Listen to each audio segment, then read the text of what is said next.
ఇరాన్లో ఒక పెద్ద సంచలనమే జరుగుతోంది. ఖమేనీకి సొంత ఇంటి నుంచేనే ముప్పు పొంచి ఉంది అన్నటువంటి పరిస్థితి కనబడుతోంది.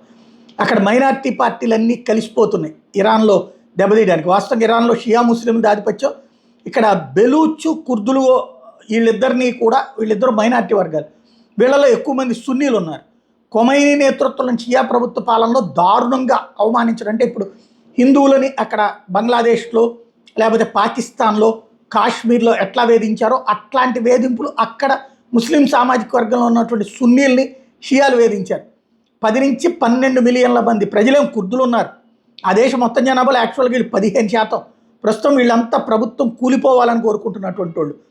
దాంతో వీళ్ళందరూ ఒక చోటకు వచ్చే ప్రయత్నం జరుగుతుంది. మరోవైపున ఇరాక్, సిరియా, తుర్కీలో ఉన్నటువంటి కుర్దులు మైనార్టీలు, వీళ్ళు కుర్దిష్ మిలిటెంట్ గ్రూప్ కూడా ఉంది. వీళ్ళు ఇటీవలే టర్కీ ప్రభుత్వం వీళ్ళని బాగా దెబ్బ కొడితే ఇరాన్ ఆ రోజున సహకరించింది.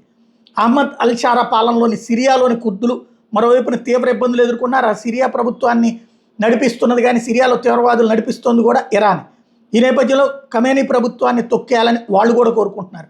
తాజాగా తమకు అనుకూలంగా మార్చుకోవడానికి వీళ్ళిద్దరూ కూడా కుర్దిష్ పార్టీలు, అదే సందర్భంలో ఎవరైతే సున్నీలకు సంబంధించినటువంటి సంస్థలు, వీళ్ళందరూ కూడా ఖమేనీ పాలన అంతం చేయాలని అక్కడ ప్రజలకు పిలుపునిస్తున్నారు.